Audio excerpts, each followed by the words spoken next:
Este es un mensaje del pastor John MacArthur, traducido y predicado en español para el mundo de habla hispana. Bueno, abramos nuestras Biblias en un pequeño libro que necesitamos estudiar, Segunda de Juan. Segunda de Juan. El Nuevo Testamento termina con Primera de Juan, Segunda de Juan, Tercera de Juan, Judas y Apocalipsis. Segunda de Juan. Esta y Tercera de Juan van a ser nuestros puntos de estudio durante los siguientes meses. No va a tomar mucho tiempo estudiar estas epístolas maravillosas, aunque contienen grandes principios e instrucción maravillosa. Como he dicho con frecuencia, lo más importante, la realidad más importante es la verdad divina. La verdad divina es el elemento esencial más importante. Hace unas semanas atrás estábamos estudiando el final del capítulo 10 de Lucas, la historia de María y Marta y cómo Marta estaba ocupada, recordará, con los preparativos de la casa, y María estaba sentada a los pies de Jesús escuchando toda palabra que él decía. Y Jesús mismo dijo, María ha escogido la mejor parte. No le será quitada.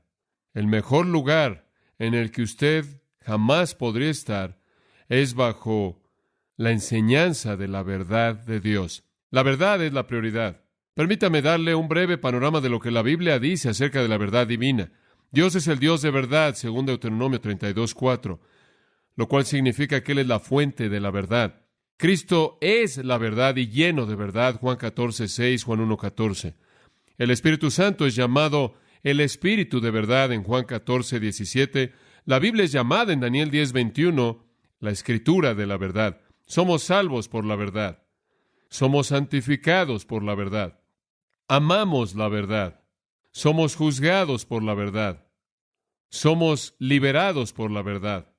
Adoramos en la verdad. Servimos a Dios en la verdad. Nos regocijamos en la verdad.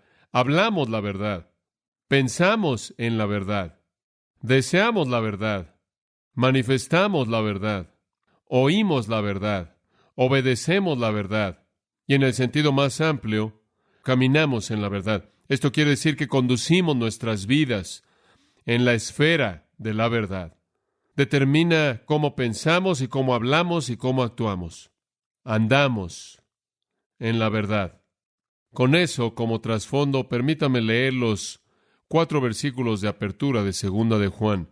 El anciano, a la señora elegida y a sus hijos, a quienes yo amo en la verdad, y no solo yo, sino también todos los que han conocido la verdad, a causa de la verdad que permanece en nosotros y estará para siempre con nosotros. Sea con vosotros gracia, misericordia y paz de Dios Padre y del Señor Jesucristo, Hijo del Padre, en verdad y en amor. Mucho me regocijé porque he hallado a algunos de tus hijos andando en la verdad, conforme al mandamiento que recibimos del Padre. 5 veces en esos 4 versículos tiene una palabra griega, aletheia, que significa verdad. De manera clara, entonces, Juan está escribiendo en la esfera de la verdad. Él vive en la verdad.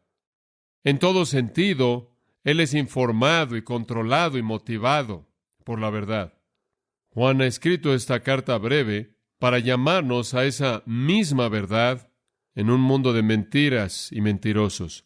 Este, por cierto, es el énfasis de su tercera carta. Si usted pasa a la tercera carta en la siguiente página ahí, usted lee esto.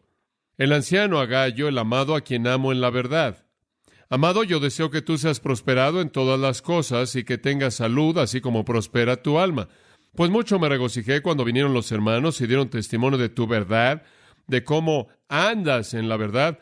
No tengo yo mayor gozo que el oír que mis hijos andan en la verdad. Versículo 8. Nosotros pues debemos acoger a tales personas para que cooperemos con la verdad. Versículo 12. Todos dan testimonio de Demetrio y aún la verdad misma, y también nosotros damos testimonio, y vosotros sabéis que nuestro testimonio es verdadero. Ambas cartas son acerca de la verdad en un mundo de mentiras. La primera carta, Segunda de Juan, es escrita a una dama. La segunda carta, Tercera de Juan, es escrita a un caballero. La dama a quien esta primera carta fue escrita no es nombrada. El caballero es Gayo, como leímos. Una carta a una dama, la otra a un hombre. Ambas exhortaciones claras a vivir en la verdad. Y en contraste a eso existimos en una esfera de mentiras, presidida por el archimentiroso, Satanás, quien es el padre de mentira. Él domina a sus súbditos de tal manera que no entienden ni creen la verdad. Él domina de tal manera al mundo que los hombres no hablan la verdad. De hecho, Jeremías 9:5 dice, son aptos en enseñarle a sus lenguas a mentir.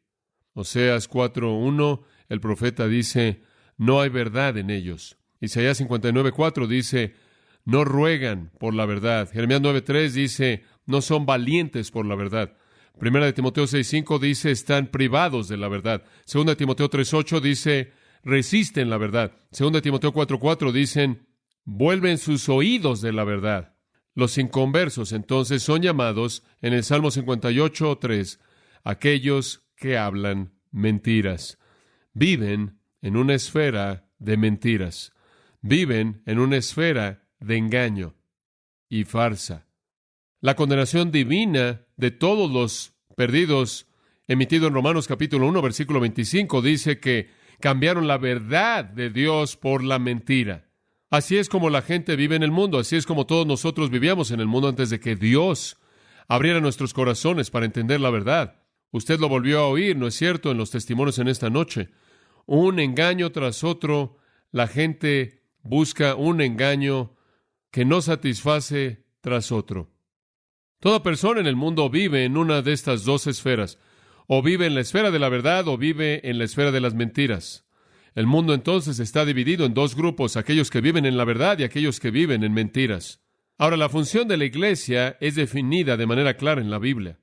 Un versículo lo resume. 1 Timoteo 3:15, la iglesia existe en el mundo para ser columna y baluarte de la verdad. La iglesia existe en el mundo para ser columna y baluarte de la verdad. Y si la iglesia llega a abandonar la verdad, entonces deja de ser la iglesia de Jesucristo. ¿Qué significa cuando el apóstol Pablo le escribe a Timoteo, quien está pastoreando una iglesia en Éfeso? ¿Qué significa cuando él dice que la iglesia debe ser columna y baluarte de la verdad? Ellos habrán entendido eso porque en la ciudad de Éfeso estaba este edificio masivo, enorme, construido a Diana, la diosa de los efesios. Diana se oye como un nombre hermoso, y de hecho lo es, pero este dios en particular era el tipo de deidad más horrendo que podemos imaginar, de hecho un animal, y uno muy feo, en realidad. Pero el templo era inmenso. Era una de las 7 maravillas del mundo antiguo, junto con los jardines colgantes de Babilonia, las pirámides y otros. Y la gran característica que lo impactaba a usted cuando veía el templo de Diana eran los pilares. Habían 127 pilares, pilares enormes, de mármol sólido, grabados, y después cubiertos de oro, y después cubiertos de joyas. Cuando usted ve las ruinas de un templo antiguo en la actualidad, con frecuencia los ve usted blancos, pero hubo una época en donde muchos de ellos estaban cubiertos de oro y tenían joyas incrustadas. Este era uno de ellos. 127 pilares. Cada pilar fue donado al edificio del templo por un rey, y llevaba el nombre de ese rey. Y fueron todos esos reyes que estaban pagando su tributo a la diosa, y algunas veces Dios, Diana. Ahora estos pilares sostenían el techo, el cual era una estructura inmensa hecha de piedra. Debajo de ese pilar estaban los edraioma, lo cual significa el sostén. Como dije, el piso es llamado, pero este es el edraioma, el apoyo, hace referencia al cimiento. Entonces usted tenía este cimiento enorme de piedra que sostenía los 127 pilares de mármol sólidos y sostenía este techo pesado. Ese edificio entero, esa estructura enorme con su cimiento y sus pilares y su techo, era un testimonio de Satanás. Era un testimonio de las mentiras, como el Vaticano. Era un monumento al engaño. La iglesia, por otro lado, es un monumento a la verdad. Existimos para representar la verdad. Esa es nuestra misión y ese es nuestro propósito.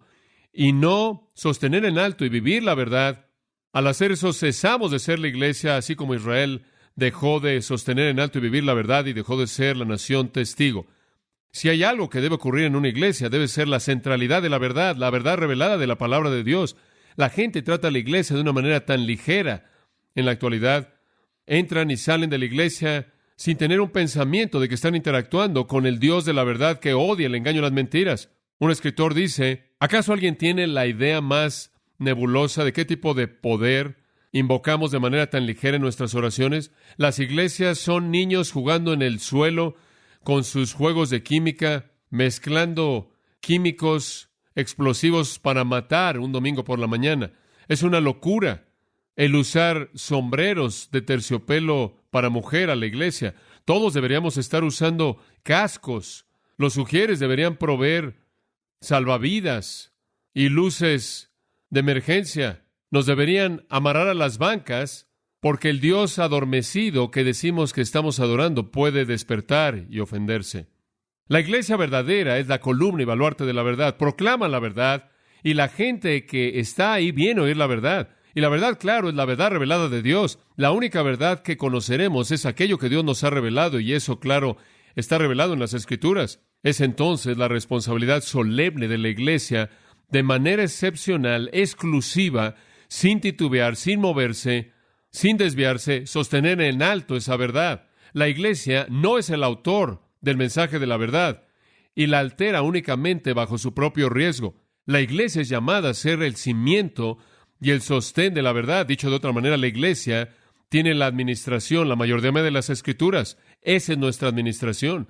Leemos tanto en el periódico acerca de esta iglesia y aquella iglesia. Leemos de todas las cosas que están pasando en la Iglesia Católica Romana, particularmente con la preocupación del Papa. Todas las cosas que están pasando en la Iglesia Anglicana, conforme ordenan a obispos homosexuales y legitimizan matrimonios del mismo sexo, y todos los líderes de la iglesia se reúnen. Esas realmente no son iglesias en absoluto. Realmente han tomado el nombre que no deben. Esa es la iglesia del anticristo, no la iglesia de Cristo. La iglesia de Cristo sostiene en alto la verdad, no destroza la verdad, no minimiza la verdad, no ataca la verdad, no se burla de las Escrituras, no las sustituyen por algo más, no negocia con la revelación divina. La iglesia verdadera siempre se ha aferrado a la verdad, siempre, en medio de toda tormenta, en medio de toda persecución, en medio del rechazo, sea que sus enemigos ataquen de adentro o ataquen desde afuera. La iglesia verdadera siempre se ha aferrado a la verdad. Y miles a lo largo de su historia han pagado el precio por la verdad en lugar de hacer concesiones con ella o abandonarla. Y admito que nuestro desafío no es que podamos ser matados por la verdad. De hecho, probablemente será mejor en términos de aferrarnos a la verdad que ese fuera el caso, porque si la persecución abierta se desatara en contra de aquellos que creen la verdad, todos los hipócritas desaparecerían. Y las únicas personas que quedarían serán las personas que realmente son la gente de la verdad. La persecución nos ayudaría a aferrarnos a la verdad porque los santos verdaderos de Dios recibirían la gracia para soportar la persecución que viene cuando la verdad es atacada. Tenemos algo peor que ser matados por la verdad. Podremos ser rechazados por nuestra sociedad por la verdad. Podremos ser considerados como ofensivos y divisivos. Podremos ser vistos como fuera de este planeta. Podremos ser calumniados o, en el mejor de los casos, tratados con indiferencia. Podríamos ser rechazados por aquellos que nos rodean y entonces, para evitar eso, hacemos concesiones o inclusive hacemos a un lado la verdad que ofende. En este punto, le dije esta mañana, quiero decir simplemente una palabra personal. Este es John MacArthur, no el apóstol Juan, pero la gente me pregunta con frecuencia, ¿te preocupa lo que la gente piensa acerca de lo que dices? Y honestamente puedo decir que no. De hecho, el pensamiento no entra por mi mente, no pasa por mi mente. No estoy tratando de ser áspero, hosco. No estoy tratando de ser alguien que no es amoroso. No estoy tratando de no ser amable.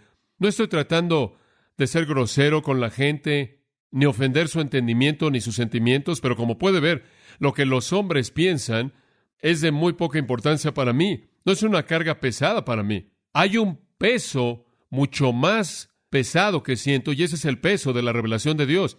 Eso es algo pesado para mí. La verdad de Dios me pesa mucho. Es el peso más grande que siento en mi vida. Por mucho, la gloria de Dios. La palabra en el Antiguo Testamento para gloria es la palabra en hebreo peso. Tengo una perspectiva de Dios y su palabra más bien pesada.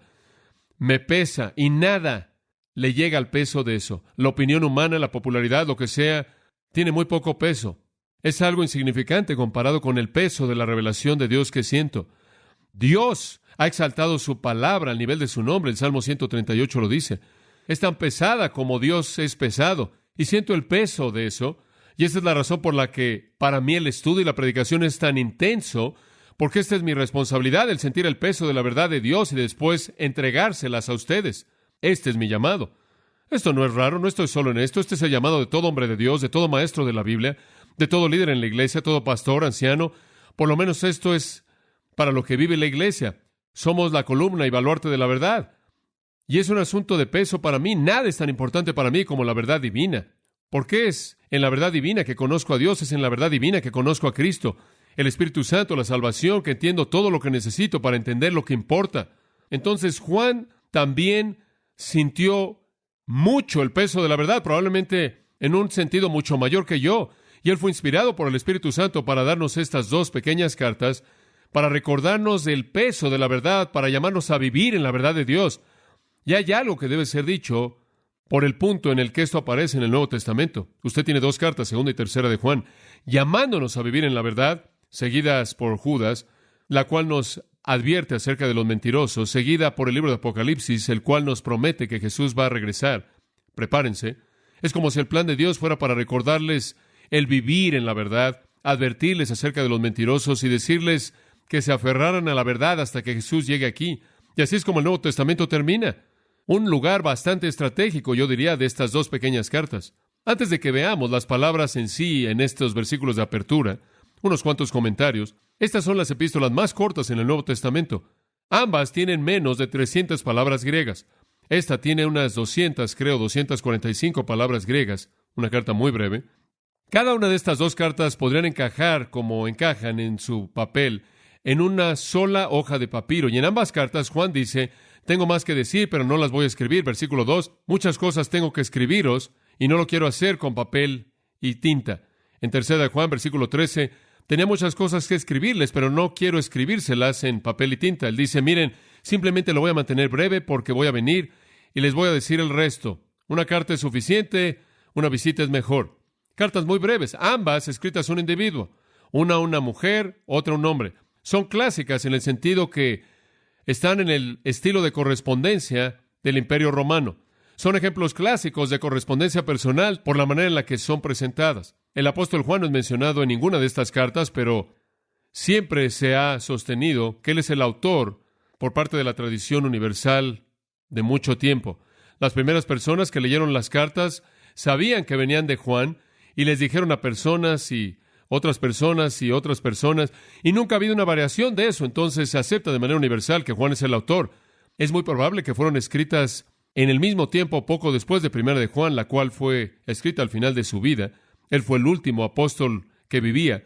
El resto de ellos estaban muertos, y fue alrededor del 90-95 después de Cristo, al final de ese primer siglo, mientras que él estaba en el ministerio en Éfeso, que escribió las 3 cartas, y también recibió el Apocalipsis poco tiempo después de eso, probablemente en el año 96.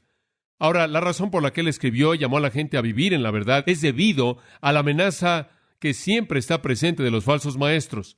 Nada más que la amenaza aquí es única. Usted podrá decir, bueno, si él estaba preocupado por los falsos maestros, ¿por qué no la envió a la iglesia en Éfeso ahí? O a la iglesia en algún otro punto en Asia Menor, Sardis, Pérgamo o lo que sea.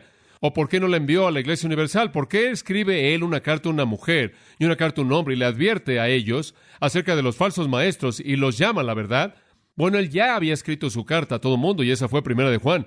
Y ciertamente no he olvidado que Primera de Juan básicamente fue dirigida en contra de este mismo problema de los falsos maestros. Primera de Juan 2:18, hijitos míos, este es el último tiempo. Así como habéis oído que el anticristo viene, aún ahora muchos anticristos se han levantado.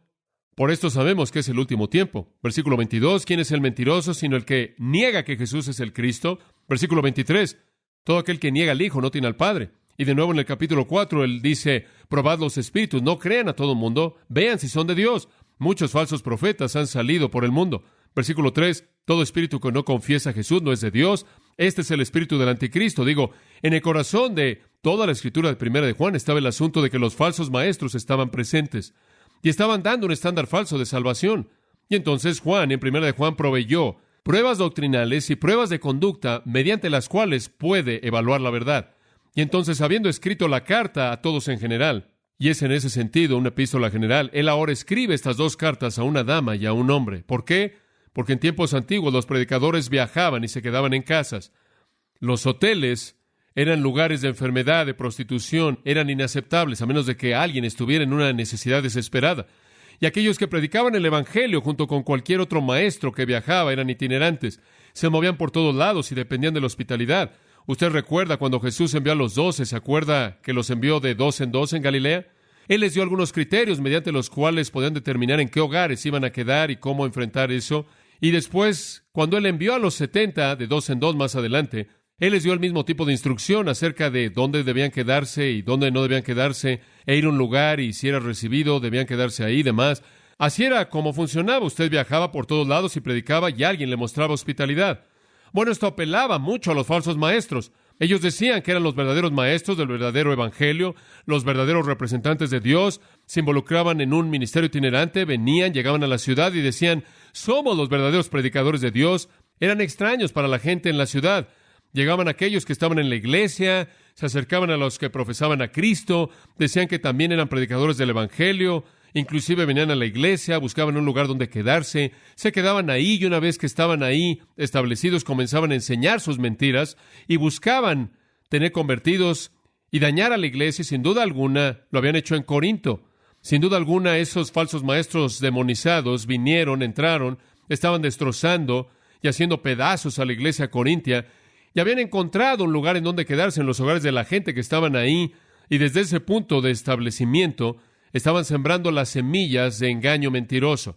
Y entonces usted tiene en 2 de Juan, por ejemplo, en el versículo 10, si alguno viniera a vosotros y no traía esta enseñanza, no lo recibáis en su casa, ni siquiera lo saluden. Ustedes tienen que ser muy cuidadosos, de lo contrario van a terminar participando en su obra mala. Por otro lado, vea 3 de Juan, versículo 6, cuando vienen los predicadores verdaderos, aunque son extraños, versículo 5, cuando lleguen, hacen bien en enviarlos por su camino de una manera digna de Dios, porque salieron por causa del nombre, aceptando nada de los gentiles, por lo tanto debemos apoyar hombres así, para que seamos colaboradores con la verdad. Entonces van a ser predicadores itinerantes, algunos de ellos usted le debe abrir su casa, y algunos de ellos no. Una vez que se establecían en un hogar y podían aprovecharse de la debilidad de alguien, o la falta de entendimiento de alguien, y desde ese punto en adelante podían comenzar a promover sus mentiras y el engaño, y se vuelven peligrosos y mortales. Bien pudo haber sido que esta dama, de manera no intencional, ingenua, de hecho, abrió su casa a algunos falsos maestros. Y esa es la razón por la que él dice, si alguien viene usted de nuevo y no trae la enseñanza, no le recibas en tu casa. Y usted sabe, esto no era algo fácil, porque los cristianos fueron llamados a la hospitalidad, ¿verdad? Filóxenos, en el griego, hospitalidad. Eso significa amando extraños. Pero la iglesia, recuerde, ahora es la columna y baluarte de la verdad. Y no es que solo debe temer de quién se mete al púlpito. Usted tiene que temer de aquellos que se meten en los hogares. La iglesia tiene que ser protegida del engaño. No solo por quién predica en el púlpito. No es probable que un comité de una iglesia, con la verdad, de pronto va a invitar a un falso predicador y el liderazgo de la iglesia va a decir, bueno, adelante, disfruta. El liderazgo de la iglesia discierne bastante bien y eso es lo que esperamos. Si es una iglesia que enseña la Biblia, no van a permitir que eso pase. Pero gente ingenua que quiere ser hospitalaria podría permitirle a los falsos maestros establecerse en su congregación con resultados desastrosos. Y después de todo, Romanos 12:13 dice que debemos practicar la hospitalidad. Debemos abrir nuestras vidas y nuestros hogares a los extraños. Hebreos 13:12 inclusive va al punto de decir, no se rehúsen a mostrarle hospitalidad a los extraños, porque mediante esto algunos han hospedado ángeles sin saberlo. Y eso, por cierto, fue escrito 25 a 30 años antes de 2 de Juan.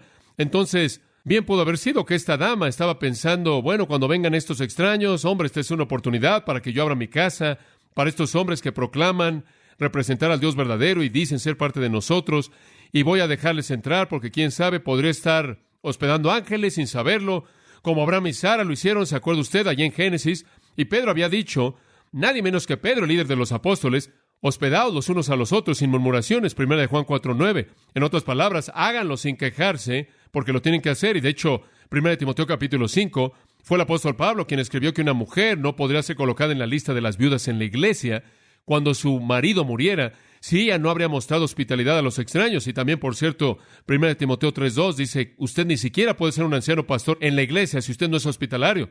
Entonces, como puede ver, la hospitalidad había sido elevada a un nivel muy alto. Era un asunto de virtud espiritual. Bien podrá ser un asunto inclusive de hospedar ángeles sin saberlo. Usted debe hacerlo sin quejarse. Usted debía hacerlo si esperaba estar en la lista. Y es posible que esta mujer habría sido una viuda porque su marido ni siquiera es mencionado, pero sus hijos son mencionados. Entonces ella pudo haber pensado, estoy haciendo lo correcto. Pero siempre había algo y siempre habrá algo más importante que la hospitalidad. ¿Qué es? ¿Qué es? La verdad. Lo vuelvo a decir. La verdad es lo más importante que hay. Inclusive los judíos tenían un dicho. Hay 6 cosas, la primera de la cual un hombre come en este mundo y mediante la cual él es exaltado en el mundo venidero. Hay 6 cosas, la primera de la cual un hombre come en este mundo y mediante la cual él es exaltado en el mundo venidero. Y la primera en la lista es esta: hospitalidad a los extraños. Entonces no solo está en la médula de su experiencia cristiana, era parte de ser judío, y entonces quizás, de manera bien intencionada, esta mujer lo había hecho, y Juan lo había oído, y le dio instrucciones inspiradas por el Espíritu Santo, las cuales entonces se convirtieron en una carta inspirada con un impacto muy público. En esa época de la primera iglesia, este tipo de cuidado por las personas era un servicio esencial, una manera tangible de mostrar el amor de Cristo con los extraños, conforme iban de ciudad en ciudad con el Evangelio. Y ese era el plan de Dios. El tiempo de Dios fue perfecto, y una de las cosas que existía en el mundo en el tiempo del Nuevo Testamento era la Pax Romana, la paz romana. Roma básicamente había derribado todos los muros entre los países en el mundo mediterráneo, de tal manera que la gente podía cruzar las fronteras sin tener problemas, y eso hizo que el Evangelio se esparciera rápidamente. Los romanos construyeron caminos en todos lados. Los caminos romanos, claro, son legendarios. Roma desarrolló leyes tolerantes. Roma borró la amenaza de las fronteras. Roma estableció a soldados por todos lados para hacer que el viaje fuera seguro en el imperio. Bueno, los romanos hicieron todo eso para extender su gobierno, pero Dios lo usó para el esparcimiento rápido del Evangelio. Entonces, la iglesia le daba la bienvenida a los predicadores como Pablo, quien recibió hospedaje por parte de Lidia, como Jasón en Tesalónica, como Gallo en Corinto, o Felipe el evangelista, a quien se le dio un lugar entre los creyentes en Cesarea, o un hombre llamado Nasón en Jerusalén. Era bastante típico hacer eso. Bueno, los falsos maestros rápidamente se dieron cuenta de eso. Podían vivir bien como un predicador itinerante, viviendo como una sanguijuela de la gente en todo lado al que iban, y diciendo simplemente lo suficiente como para seducir a la gente para que pensara que predicaban la verdad. Y después, convirtiendo en presa a los cristianos ingenuos que los estaban amando de una manera amable, escuchando sus mentiras y trayendo corrupción y aflicción a la iglesia. Inclusive los paganos funcionaban así. Encontré un escrito antiguo de Luciano, el poeta griego. En su escritura, él presentó un retrato de palabras de los peregrinos mostrando un charlatán itinerante quien vivía de la grosura de la tierra al viajar a comunidades cristianas y estableciéndose para vivir de manera cómoda a expensas de los cristianos, presentándose a sí mismo como si fuera uno de ellos. Entonces, en el contexto de este asunto de la hospitalidad, Juan escribe, ustedes tienen que tener cuidado por mantener la verdad. Vivimos en la verdad. Vivimos en la verdad. La doctrina sana es siempre la prueba de la comunión. Siempre. La verdad, escuche con atención, nunca es servida. La verdad nunca es honrada. La verdad nunca es respetada. La verdad nunca es ayudada por aquellos que la niegan o aquellos que la atacan. Nada es ganado al ser expuestos al error. No deje que entre en su iglesia. Obviamente, la iglesia es columna y baluarte de la verdad. No deje que entre en su casa. Usted no puede sostener en alto la verdad y darle la bienvenida a aquellos que buscan destruirla. Entonces, si nos volvemos algo defensivos aquí por proteger la verdad, usted entenderá nuestro mandato. La verdad importa más que cualquier otra cosa. Si la iglesia pierde la verdad, no es la iglesia. Romanos 16.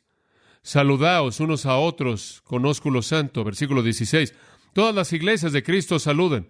Gran afirmación de amor y afecto. Inmediatamente después de eso, ahora os exhortamos, hermanos, mantengan su ojo en aquellos que causan divisiones y estorbos contrarios a la enseñanza que aprendisteis y vuélvanse de ellos. Porque dichos hombres son esclavos no de nuestro Señor Jesucristo, sino de sus propios apetitos, y mediante sus palabras de adulación y lisonjas engañan los corazones de los ingenuos. Si usted está sentado en una iglesia llena de engañadores, sálgase. Si usted está aferrándose a alguna afiliación denominacional que ha abandonado la verdad del Evangelio, sálgase. La verdad y las mentiras no son compatibles. En Gálatas, capítulo 1, versículos 8 y 9, aunque aún nosotros o un ángel del cielo os predicara a vosotros un evangelio contrario al que os hemos predicado, sea anatema. sean malditos. Versículo 9, como dijimos antes, lo vuelvo a decir, simplemente para asegurarse de que lo entiendan. Si algún hombre está predicándoles un evangelio diferente del que habéis recibido, sea maldito, porque ahora estoy buscando el favor de los hombres o de Dios. Estoy buscando agradar a los hombres. Si todavía estuviera tratando de agradar a los hombres, no sería un esclavo de Cristo. Escoja. ¿Qué es lo que lo hace sentir el peso? ¿Usted siente el peso de la palabra o siente el peso de la opinión humana? Cualquier persona que esté predicando algo diferente de la verdad es maldito. En 2 de Tesalonicenses, capítulo 3, versículo 6, os mandamos, hermanos, en el nombre de nuestro Señor Jesucristo, que evitéis a todo hermano que lleva una vida desordenada y no según la tradición que recibisteis de nosotros, porque vosotros mismos sabéis cómo debéis seguir nuestro ejemplo, porque no actuamos de una manera indisciplinada entre vosotros. Inclusive si encuentra una persona que se desvía en su conducta, manténgase alejado. Ahí en el versículo 14, si alguno no obedece nuestra instrucción en esta carta, esto es la revelación de Dios, a este señaladlo, no os asociéis con él para que pueda avergonzarse. Nada es ganado al mezclar el error con la verdad. Siempre es destructivo. Esa es la razón por la que Tito 3:10 dice, al hombre que cause divisiones después de una y otra amonestación, deséchalo, sabiendo que ese hombre está pervertido y está pecando, habiéndose condenado a sí mismo. Usted encuentra a alguien que toma una postura opuesta a la verdad, usted lo confronta, usted atraviesa por el proceso disciplinario, usted lo saca porque está torcido. Él está pecando y en esto se encuentra su propia condenación. Otro pasaje que se dirige a esto, 2 Corintios 6, no os unáis en yugo desigual con los incrédulos. ¿Por qué comunión tiene la justicia con la injusticia? ¿Qué comunión tiene la luz con las tinieblas? ¿Qué armonía tiene Cristo con Belial? ¿Qué tiene en común el creyente con el incrédulo? ¿Qué acuerdo tiene el templo de Dios con los ídolos? Salid en medio de ellos y apartaos, dice el Señor. No toquéis lo que es inmundo. Todo en las Escrituras nos llama, como la Iglesia, a separarnos de las mentiras. Y esto regresa a uno de los pasajes que fue citado en nuestro bautismo, Salmo 1. Bienaventurado el hombre que no anduvo en consejo de malos, ni estuvo en camino de pecadores, ni en silla de escarnecedores se ha sentado, sino que en la ley de Jehová está su delicia, y en su ley medita de día y de noche. El punto es que no tiene ningún lugar o interés alguno en meditar en nada más. Esa es la razón por la que no me interesó ir a un seminario liberal. Se me había pedido que fuera a la escuela de teología en California del Sur, la universidad muy liberal, para completar un título de doctorado, y fui ahí y vieron todos mis registros académicos y dijeron, tienes demasiada Biblia para obtener un doctorado en teología. Dijeron, entonces vas a tener que poder leer.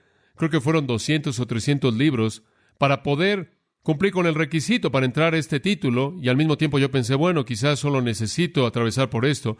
Y me dijeron que la mayoría de ellos estaban en francés y alemán. Entonces me fui a la Universidad Comunitaria de Glendale. Patricia se acordará de esto bien. Y aprendí alemán y pensando, voy a aprender alemán y después voy a hacer eso. Y después de eso pensé, voy a aprender francés y después voy a leer esos libros. Y después de hacer ese esfuerzo noble en el alemán, fui para las primeras tareas del curso. El primer curso que querían que hiciera era la ética de Jesús en las películas, lo cual es un título torpe, no tenía interés en eso. El segundo tenía que ver con tratar de encontrar al Jesús real. Y fui con el director y le dije, ¿sabes una cosa? Ni siquiera voy a terminar antes de que comience. Ya conozco la verdad, no voy a pasar el resto de mi esfuerzo educativo aprendiendo mentiras. No habría sido útil, habría corrompido mi convicción, habría atacado mi resolución. De hecho, eso es exactamente lo que 2 Timoteo 2 dice, versículo 15. Procura con diligencia presentarte a Dios aprobado como obrero que no tiene de qué avergonzarse, que usa bien la palabra de verdad. Me encanta eso. ¿Cómo va usted a manejar bien la palabra de verdad? Versículo 16. Evita las vanas palabrerías porque llevan más a la impiedad y su palabra carcomerá como gangrena, entre los cuales están Himeneo y Fileto, hombres que se han desviado de la verdad. Mantente alejado de eso. El versículo 21 lo resume. Si quieres ser un instrumento para honra, santificado, útil al maestro, preparado para toda buena obra, versículo 21 dice, tienes que limpiarte de estas cosas. ¿Qué cosas? El efecto de las palabras mundanas, vanas, impiedad, que se esparcen como gangrena, que corrompen la verdad. Todo eso nos lleva de regreso a 2 de Juan. Juan dice, la verdad es todo. Amo en la verdad con todos los que conocen la verdad, por causa de la verdad. La gracia y la misericordia y la paz vienen en la verdad y el amor. Y me da gusto encontrar que algunos de tus hijos están caminando en la verdad. En esto consiste todo. Todo tiene que ver con la verdad. La verdad. Vamos a estar estudiando esta pequeña epístola. No voy a tener tiempo en esta noche para desarrollar esto, pero le voy a dar 5 cosas en esta pequeña carta que tienen que ver con la verdad. En primer lugar, voy a hablarle la próxima vez acerca de vivir en la verdad. ¿Qué quiere decir eso? Después voy a hablarle acerca de amar en la verdad. Y después vamos a ver el ser leal a la verdad. Y después vamos a ver el buscar la verdad. Y después vamos a cerrar esta pequeña carta aprendiendo más acerca de la verdad. Viviendo, amando, siendo leales, buscando y aprendiendo. Esta es una postal, realmente lo es una postal. Comparada con Lucas, es una postal, pero no es un mensaje pequeño, es un mensaje grande. Y la dinamita aquí viene en un paquete pequeño, pero es dinamita. Este no es tan solo un llamado a reconocer la verdad, esta es una exhortación a vivir en ella, amarla, ser leal a ella, buscarla y aprenderla. Esta está llena de advertencias acerca de lo que sucederá si usted no obedece lo que está aquí. Y esto, amigos míos, está en el corazón de todos los asuntos de la iglesia. Si no conocemos la verdad y no queremos vivir para la verdad y no somos la columna y baluarte de la verdad, entonces la iglesia tiene un sistema inmunológico deficiente. Carecemos de discernimiento. Y si carecemos de discernimiento, moriremos de 1000 enfermedades. No podemos vivir con un compromiso bajo con la verdad divina. No podemos tener una puerta abierta para aquellos que engañan al interpretar de manera equivocada y representar de manera equivocada la verdad. De todas las cosas que debemos ser protegidos, la verdad es lo más importante.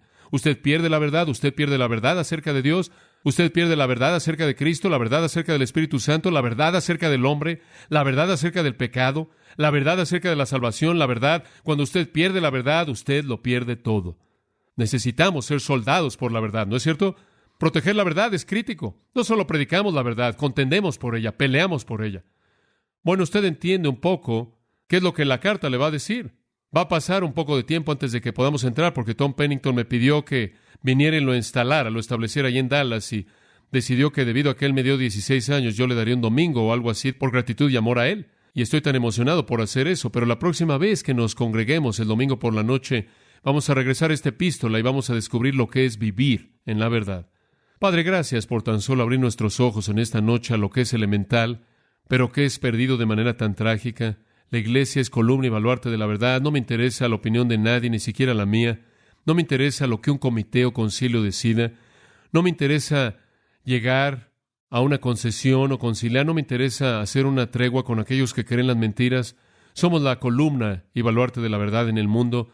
Este es el templo en donde la gente debe poder venir y oír la verdad. Ciertamente no tener mentiras o inclusive que la verdad sea depreciado, disminuida o sustituida con alguna psicología centrada en el hombre. Manténnos fieles a la verdad como iglesia y como individuos.